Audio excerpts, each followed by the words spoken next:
नमस्कार मित्रों, history research point में आप सभी का स्वागत करता हूं।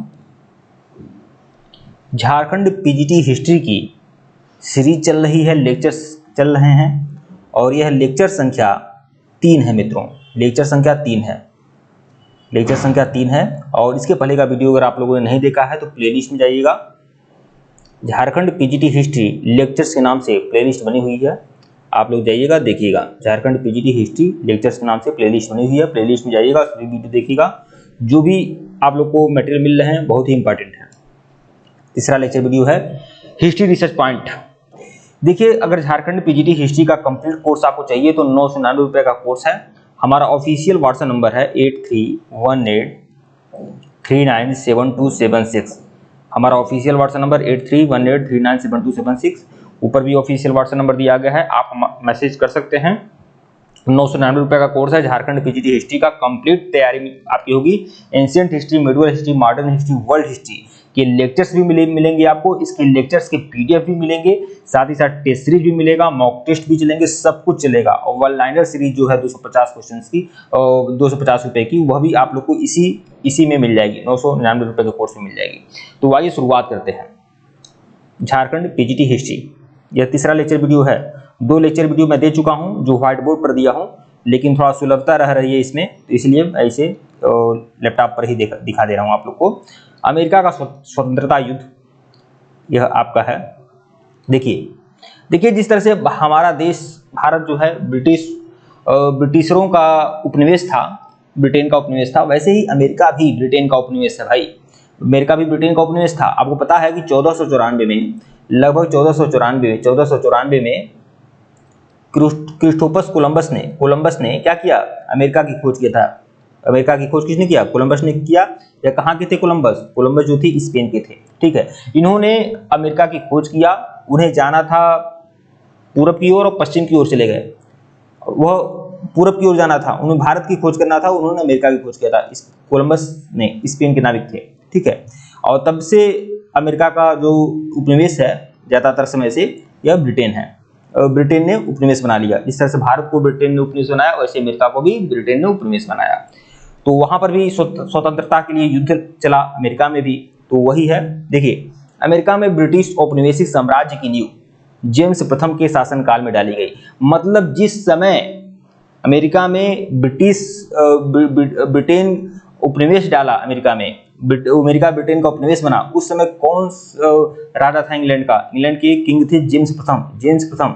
जिस तरह से प्रश्न आता है ना कि ईस्ट इंडिया कंपनी की स्थापना जब हुई थी तो इंग्लैंड की महारानी कौन थी, ठीक है। उसी तरह समझिए कि अमेरिका जब ब्रिटेन का उपनिवेश बना उस समय राजा थे जेम्स प्रथम, ठीक है। अमेरिका में जो स्वतंत्रता आंदोलन के दौरान, अमेरिका का जब स्वतंत्रता आंदोलन का युद्ध हुआ, अमेरिका का स्वतंत्रता आंदोलन का बिगुल बजा, तब उसमें इंग्लैंड के शासक कौन थे? तो जॉर्ज तृतीय थे, ठीक है। तो यह दोनों लोग के नाम हैं, ध्यान रखिएगा। रेड इंडियन अमेरिका के मूल निवासी हैं। जैसा कि आपको पता है, कोलंबस 1494 में जब अमेरिका में पहुंचा तो वह भारत की खोज करने वाला था, पूरब की ओर जाने वाला था, लेकिन रास्ता भटक गया, पश्चिम की ओर गया और वह अमेरिका में पहुंचा। तो अमेरिका में पहुंचा तो उसे यह पता था कि भाई इंडिया के लोग जो हैं काले होते हैं, लेकिन यहाँ के लोग जो हैं रेड कलर के हैं। तब उसने क्या कहा? इसने कहा ये इंडियन जरूर है लेकिन यह रेड इंडियन है। यह कोलंबस का दिया हुआ नाम था। तो रेड इंडियन अमेरिका के क्या थे? मूल निवासी थे। अमेरिका का स्वतंत्रता युद्ध 1783 में पेरिस की संधि के तहत समाप्त हुआ। अमेरिका में स्वतंत्रता युद्ध चला।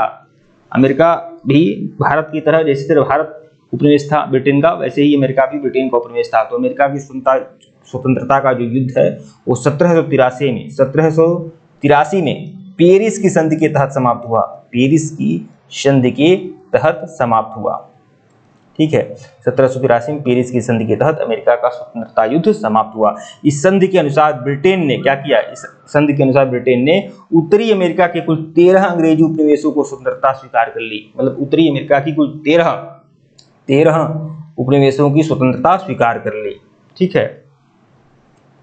इसी पेरिस की संधि के तहत 1783 में अमेरिका के स्वतंत्रता संग्राम में अमेरिका स्वतंत्रता संग्राम में एक व्यक्ति थे लफायते। यह महत्वपूर्ण नेता थे।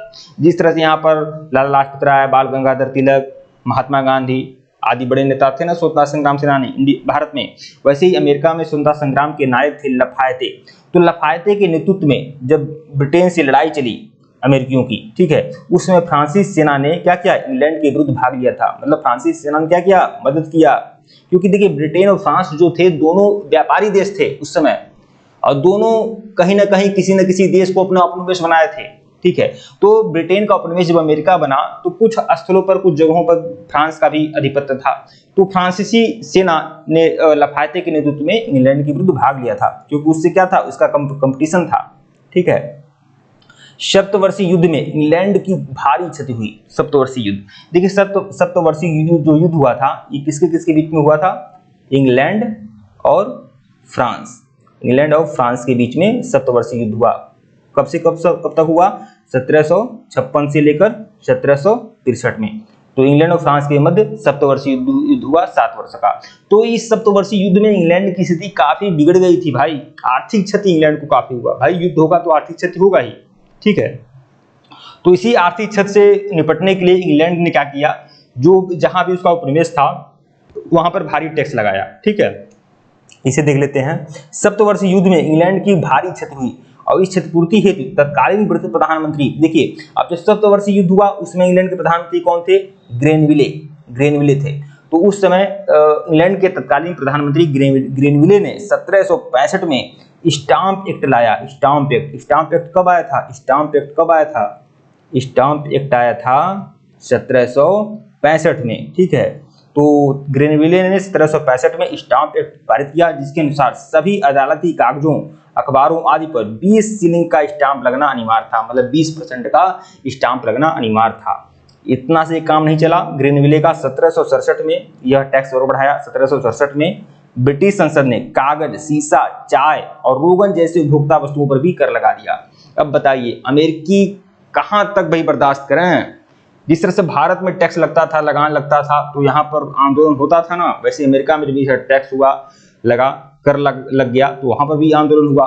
तो उपनिवेश वासियों ने इन करों का व्यापक विरोध किया। और सैमुअल एडम्स जो क्रांतिकारी ही थे, नेता थे, आंदोलनकारी नेता थे, सैमुअल एडम्स ने प्रतिनिधित्व नहीं तो कर नहीं का नारा दिया। देखिए यह टिपिकल प्रश्न है, यह प्रश्न परीक्षा में आता है कि प्रतिनिधित्व नहीं तो कर नहीं कहाँ का नारा था, तो अमेरिका का नारा था। अमेरिकी आंदोलन में आंदोलनकारियों ने यह नारा दिया था और सैमुअल एडम्स ने इस नारे को ज्यादा दिया था, ठीक है। तो सप्तवर्षीय युद्ध इंग्लैंड और फ्रांस में होता है 1756 से लेकर 1763 के बीच, ठीक है। मैं शायद, मुझे लग रहा है कि मैं बहुत छोटा छोटा इसको टाइप करा दिया हूँ, अगली बार से थोड़ा सा ध्यान दूंगा, थोड़ा बड़ा होना चाहिए, ठीक है। स्वतंत्रता आंदोलन के दौरान उपनिवेशवासियों ने स्वाधीनता के पुत्र और पुत्रियां नामक संस्था बनाई। जिस तरह से हमारे देश में स्वतंत्रता के नाम पर बहुत सारी संस्थाएं बनती थी ना, उसी तरह से अमेरिका में भी बहुत सारी संस्थाएं बनी। 2 संस्थाएं थी। अमेरिकी स्वतंत्रता आंदोलन के दौरान उपनिवेशवासियों ने 2 संस्थाएं बनाया था, स्वाधीनता के पुत्र और स्वाधीनता की पुत्रियां नामक संस्थाएं बनाई, जो ब्रिटिश सरकार की कार्रवाइयों का क्या करती थी, विरोध करती थी। स्वाधीनता के पुत्र और स्वाधीनता की पुत्रियां, ये 2 संस्थाएं कहाँ के आंदोलनकारियों ने बनाया था, अमेरिका के आंदोलनकारियों ने बनाया था। अब देखिए एक ऐसे व्यक्ति का नाम आपको बताने जा रहे हैं जो अमेरिका में विशेष नाम है उनका, मतलब अमेरिका के स्वतंत्रता युद्ध में इनका एक विशेष नाम है, और वह व्यक्ति है थॉमस पेन, ठीक है, थॉमस पेन। जिस तरह से बाल गंगाधर तिलक है ना, लोकमान्य बाल गंगाधर तिलक, हमारे देश में गर्म दल के बहुत बड़े स्वतंत्रता संग्राम सेनानी बाल गंगाधर तिलक, जो पत्रकार थे और पत्रकारिता करते हुए उन्होंने देश की जनता को जागरूक करने का प्रयास किया, ठीक है।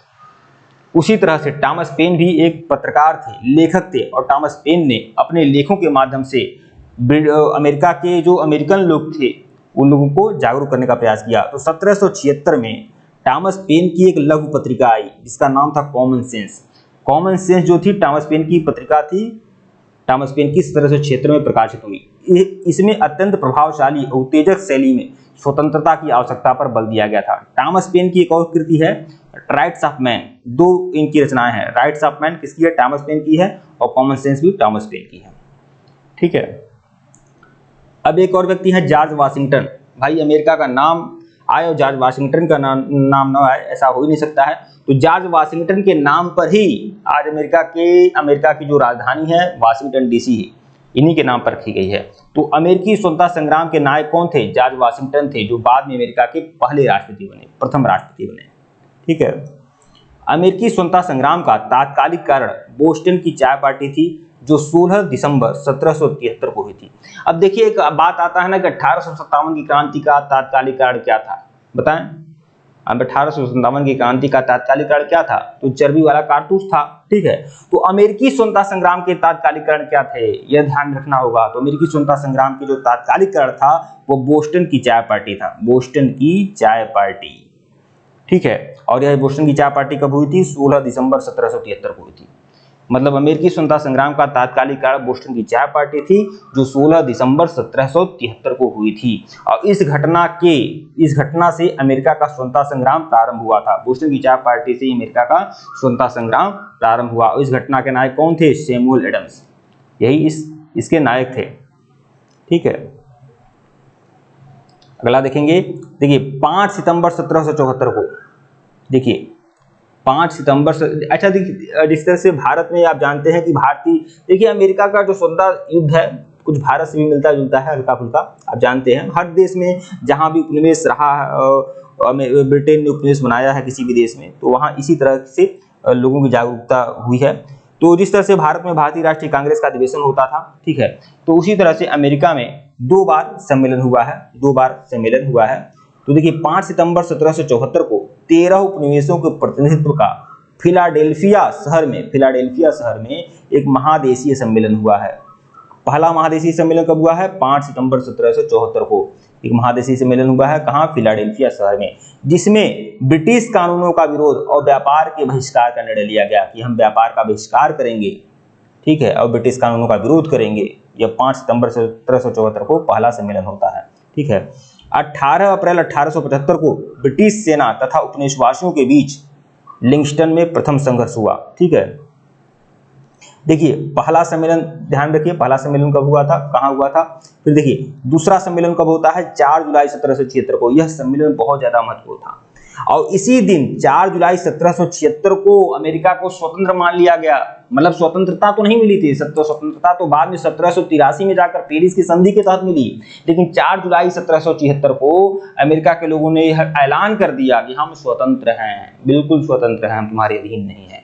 इसीलिए 4 जुलाई को अमेरिका का स्वतंत्रता दिवस भी मनाया जाता है। तो 4 जुलाई 1776 को फिलाडेल्फिया में दूसरा महादेशीय सम्मेलन हुआ, जिसमें टॉमस जेफरसन द्वारा, देखिए टॉमस जेफरसन, इनका नाम जरूर ध्यान रखिएगा, टॉमस जेफरसन द्वारा तैयार किया गया स्वतंत्रता की घोषणा जारी किया गया। टॉमस जेफरसन ने स्वतंत्रता की घोषणा को जारी किया था। ठीक है। अमेरिका का जब स्वतंत्र हुआ अमेरिका, तो उसका संविधान बना। आपको बता दें विश्व का जो सबसे बड़ा संविधान है वह हमारे देश भारत का है, ये तो आप लोग जानते होंगे। क्या आपको पता है कि विश्व का सबसे छोटा संविधान किस देश का है? तो विश्व का सबसे छोटा संविधान अमेरिका का है। अमेरिका का, संयुक्त राज्य अमेरिका का विश्व का सबसे छोटा संविधान है, जिसमें सिर्फ और सिर्फ 7 अनुच्छेद हैं, 7 अनुच्छेद हैं।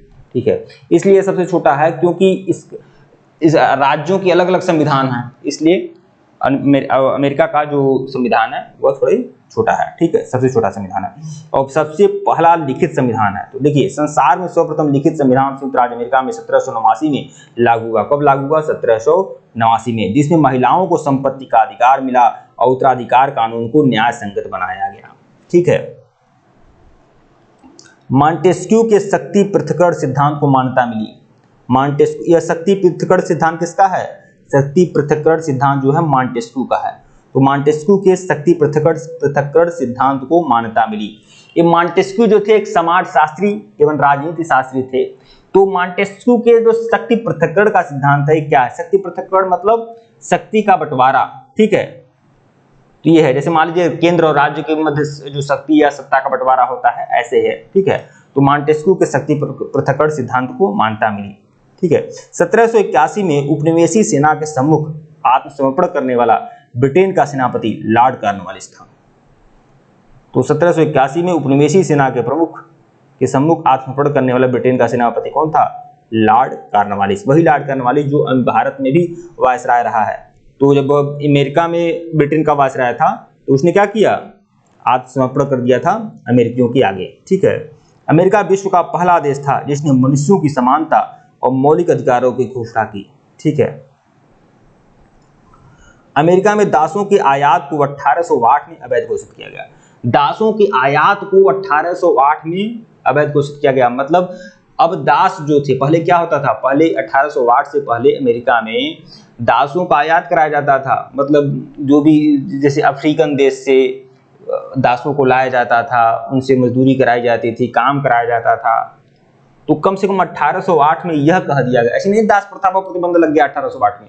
1808 में बस यह नियम पास हुआ कि दासों का आयात नहीं होगा, मतलब दूसरे देश से दास नहीं आएंगे। तो अमेरिका में दासों के आयात को 1808 में अवैध घोषित किया गया। ठीक है। अब्राहम लिंकन अमेरिका के राष्ट्रपति कब बने थे? अब्राहम लिंकन 1860 में अमेरिका के राष्ट्रपति बने थे। ठीक है। अमेरिका में गृह युद्ध होता है। अमेरिका में गृह युद्ध की शुरुआत कब हुई है? 12 अप्रैल 1861 में। 12 अप्रैल 1861 में। देखिए 1860 में तो अब्राहम लिंकन अमेरिका के राष्ट्रपति बन गए। 12 अप्रैल 1861 में अमेरिका का गृह युद्ध प्रारंभ होता है। गृह युद्ध क्या? अमेरिका का जो दक्षिणी राज्य है और उत्तरी राज्यों के मध्य संघर्ष शुरू हो जाता है 12 अप्रैल 1861 को। ठीक है। दक्षिणी राज्य जो थे वो दासता के समर्थक थे। दक्षिणी राज्य ये कहते थे कि दास प्रथा होनी चाहिए और उत्तरी राज्य कहते थे नहीं नहीं, दास प्रथा नहीं होनी चाहिए। तो 12 अप्रैल 1861 वह तिथि है जब अमेरिका में गृह युद्ध शुरू हुआ था दक्षिणी और उत्तरी राज्यों के बीच। तो दक्षिणी राज्य थे दासता के समर्थक थे, उत्तरी राज्य थे इसके विरोधी थे। अमेरिका गृह युद्ध की शुरुआत दक्षिणी कैरोलिना राज्य से हुई थी। दक्षिणी कैरोलिना राज्य से हुई थी, ध्यान रखिएगा। इसी युद्ध के फलस्वरूप ही दास प्रथा का अंत हुआ। देखिए अब यह दास अब्राहम लिंकन अमेरिका के राष्ट्रपति को बने 12 अप्रैल 1861 को बने और 12 अप्रैल 1861 को बने तो उन्होंने 1 जनवरी 1800 नहीं अब्राहम लिंकन अमेरिका के राष्ट्रपति बने 1860 में और 12 अप्रैल 1861 को अमेरिका में क्या हुआ? गृह युद्ध की शुरुआत हुई थी। गृह युद्ध की शुरुआत अमेरिका के किस जगह से हुई थी? दक्षिणी कैरोलिना राज्य से हुई थी। 1 जनवरी 1863 एकदम साल का पहला दिन 1 जनवरी 1863 को अब्राहम लिंकन ने क्या किया? दास प्रथा का उन्मूलन कर दिया। दास प्रथा समाप्त हो गई। दास प्रथा समाप्त हो गई। कब? 1 जनवरी 1863 को। प्रजातंत्र, देखिए अब्राहम लिंकन का यह नारा ध्यान रखिएगा, बहुत ही ज्यादा चर्चित रहता है। प्रजातंत्र जनता का, जनता के द्वारा, जनता के लिए शासन है। प्रजातंत्र की यह परिभाषा अब्राहम लिंकन ने दी थी। अब्राहम लिंकन की हत्या, देखिए अब जब दास प्रथा अब्राहम लिंकन ने समाप्त कर दिया तो भाई कुछ ऐसे लोग थे जिनको अच्छे कार्य भी बुरे लगते हैं, तो अब्राहम लिंकन की हत्या हो गई भाई। अब्राहम लिंकन की हत्या हो गई। और अब्राहम लिंकन की हत्या किसने किया? जॉन विक्लिज बूथ ने। जॉन विक्लिज बूथ ने अब्राहम लिंकन की क्या कर दिया? हत्या कर दिया।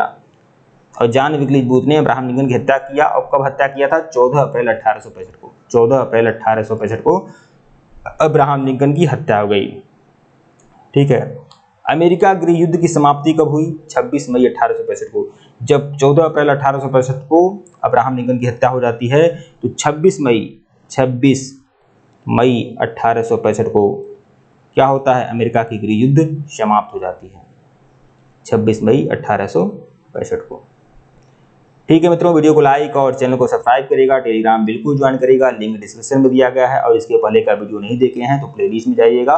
झारखंड पीजीटी हिस्ट्री लेक्चर्स के नाम से प्लेलिस्ट बनी हुई है, प्लेलिस्ट में जाइएगा, सभी वीडियो देखिएगा। हाँ मैं यह कहना चाहूँगा शुरुआत के 1 या 2 वीडियो में थोड़ा सा आपको लेक्चर्स में थोड़ा परेशानी हो सकती है, कोई बात नहीं, मैनेज कर लीजिएगा, कोई दिक्कत नहीं है। लेकिन अब सारे लेक्चर्स आपको बहुत ही बढ़िया मिलेंगे। इसका PDF भी आप लोग को उपलब्ध करा दूंगा, जिनको भी चाहिए, जिनको भी हमारे कोर्स को ज्वाइन करना है। बहुत कम प्राइस है भाई, 999 रुपये का यह कोर्स है। और पूरा झारखंड पीजीटी हिस्ट्री का मैं कंप्लीट नोट्स दूंगा, लेक्चर्स वीडियो दूंगा, वन लाइनर सीरीज दूंगा। ठीक है। तो जिनको भी चाहिए हमारे ऑफिशियल व्हाट्सएप नंबर पर मैसेज कर सकते हैं। ठीक है। और टेलीग्राम बिल्कुल ज्वाइन करिएगा, लिंक डिस्क्रिप्शन में दिया गया है। धन्यवाद आप लोग को।